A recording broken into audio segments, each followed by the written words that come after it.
Hey guys, how's it going? Welcome to Omega Film slash Anime Pictures. I think that's why I renamed this channel too. I'm so used to saying the Evil Ed 123 because I was the Evil Ed 123 for the longest time before making the big change. But anyway, welcome. Today I'm going to talk about the newest Spider-Man movie that came out, Spider-Man No Way Home, which is the third in this new trilogy of the Spider-Man, of Sony's Spider-Man, movies.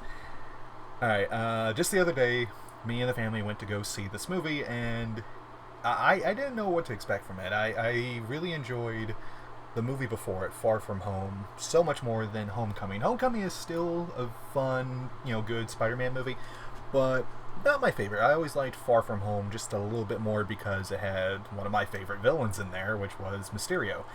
So I was happy about Mysterio, and I love that he pulls a Moriarty at the end of Far From Home. For those of you who have seen it, you know what I'm talking about. That he's able to get one last jab in at Spider-Man before, or even after his death. So anyway, No Way Home picks up right exactly where Far From Home ended, and it just goes into so many awesome territories and lots of fun cameos that are in there, and that just expand the universe even more, which I'm hoping they're going to do further in the next Doctor Strange movie, which they do tease at the very end of this movie. One of the after scenes is a teaser for Doctor Strange in the Multiverse of Madness, which has already been out, so if you guys had seen it, you're not really missing much with that. But there is a fun little mid-credit scene that also delves into that could possibly delve into some pretty cool stories where the series could go now. Now, this one had everything I enjoyed. I love the interaction with Doctor Strange, with Peter Parker, with Ned, and MJ. I love that interaction. I love that dynamic is different. I was really looking forward to seeing a different dynamic because we've seen how this Peter Parker is with Tony Stark, like their relationship. We saw the kind of relationship that he has with Nick Fury in Far From Home, and the almost new mentor before stabbing him in the back with Mysterio. So it was kind of interesting seeing a different relationship in this one with Doctor Strange. It was very... I'm not sure how to put this. It was like a very... like this new best friend that you had, but you didn't really know how to connect with him that much. I mean, despite them, knowing each other, despite them having to, save half the world together, they never really had a close relationship. So it's kind of interesting seeing their interactions with each other and, them trying to figure, stuff out. Some of my favorite scenes is when Peter calls Doctor Strange sir. He goes, "Don't call me sir. Call me Steven." He goes, "Hey, you don't have to call me sir." And he goes, "Okay, Steven." He goes, "Okay, that feels weird, but I'll allow it." So it's kind of fun to see that relationship and where that goes. I will say this: what I really enjoyed about this movie is a lot of the fun cameos, and this is not really a big spoiler, but all the villains from the previous movies coming back. Even though the trailers hadn't shown a whole lot of them, it's just fun seeing these guys again. It's always a blast. And I will say this: there was a few things I predicted that were going to happen in this movie from the last trailer. That I for those of you who know who I'm talking about, what I mean. So I predicted a handful of scenes that were going to happen that did happen in this movie. And that's not to say that it's predictable, but it's one of those things that if I was going to do a big crossover movie that was going to have other universes together, these scenes would be key to the story if I was making a movie, if I was making a Spider-Man multiverse movie. And if they didn't have them, then it would feel like, okay, well, where was this scene? So I really enjoyed that. And now the big question is, the way this one ends, where does the Spider-Man franchise go from here? Well, I'm not sure, really. I mean, there's a lot of cool territories, and I know there's been rumors sprouting around about how maybe Andrew Garfield's Spider-Man could continue, and maybe Tobey Maguire's might continue. That, I think, will be cool to see, them again, to see them continue where some of their stories left off. Like, I know Andrew Garfield's Spider-Man only had the two movies, and they had planned, a much bigger universe, way back when, before they decided to scrap it and reboot the franchise again. Same thing with the Sam Raimi Spider-Man movies, that there was going to be a lot of other cool territories that they were going to explore.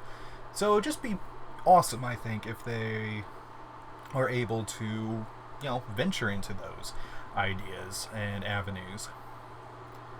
I will say the action's great, the comedy's great, the dialogue between, the characters is really fun. So, not really a whole lot to say without spoiling the movie, but it's definitely worth seeing. It's definitely worth the price of admission. There's a lot of emotional scenes that happen in this movie. I did get emotional with one scene in particular, which, again, I'm not going to spoil, but my niece, she was emotional for a lot of the movie, so it was really good. It was really good, and my niece and nephews, we all had this debate of who's the better Spider-Man. My oldest niece likes, Garfield. In fact, a lot of them like Garfield, and a lot of them like, Tom Holland. Me, I don't know, my heart still says Tobey Maguire, and I'm not sure if that's just pure nostalgia, but to me, he's always going to be right up there as one of the best Spider-Mans. I never really liked Garfield all that much, and I'm not sure if just because of the movies I didn't really enjoy. I will say, I did enjoy the first Amazing Spider-Man movie. The Amazing Spider-Man 2 was where it got a little wishy-washy for me, and I think it did with a lot of other people too. But for the most part, I did like, it's in particular, again, don't want to spoil anything, but he's starting to grow on me a little bit. That's like, okay, maybe I can get behind Andrew Garfield's portrayal of Peter Parker. It's different, but in some good ways, but it's still not my favorite as far as tiers goes. Like, he's someone that I would place like somewhere in the middle ground, where it's like, I like him, but not my favorite. Tom Holland, I think, is really good. He's basically doing, like, when he started out, that's why I describe him. He was playing a Marty McFly type character. He was playing this young, naive, kid that's, now has this responsibility on his shoulders that, is a superhero now, that's part of this big group. And it's interesting seeing the progression of his character throughout these three movies. Like, him as the young, naive hero, to him starting to mature, still find his ground, to him finally being an adult, for him, I think, finally being Spider-Man at the end. Learning about, sacrifices that he has to make, and it's really cool seeing that. And I think Tom Holland is a great actor. He is pulling it off amazing.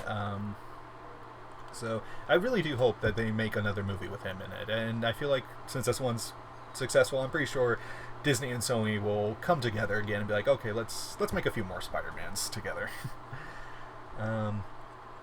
So now, as far as the MCU, where it stands, big changes have happened, so it does make it interesting to see, how this is going to impact the rest of the universe. And from what I said before, with the teaser, the events that happen in this movie is going to bleed over into the Multiverse of Madness in, I think, a pretty big way. Initially, I was excited about the Multiverse of Madness because I always liked Doctor Strange. I always liked the Doctor Strange comics, and I always liked that they delve more into the Lovecraftian kind of horror aspect of, Marvel and the comics. The movies, I don't know if they can delve that far into it without, because it's still Disney, so they still gotta keep things a little kid-friendly or family-friendly. So it would be interesting to see how far they will go, but that's a topic for another video. And as far as I know, I believe Multiverse of Madness comes out later this year, so I guess we'll wait and see how that goes. But anyway, Spider-Man No Way Home, I definitely recommend it. I would say this one, if I was going to rank the movies, it would be Far From Home as number 1. Number 2 would definitely be No Way Home. And then number 3 at the bottom would be Homecoming. Not because I hate the movie, but just because as far as just the story in general, that, it's a little lesser, but then again, that was the starting movie for the character, so it's a good starter. But as far as, like, my own, opinion on this, and my own, enjoyment out of the movies, that's how I would rank them. Far From Home is number 1, No Way Home is number 2, and then Homecoming as number 3. But like I said, this trilogy has been really good, really solid so far. So hopefully they might usher in another, trilogy of movies. So anyway, we'll see, and we'll see how the spin-offs do, because Mobius is set to come out later this month. So the month is almost up. So hopefully it comes out soon, unless they decide to push it back again. But anyway, I'll see you guys later.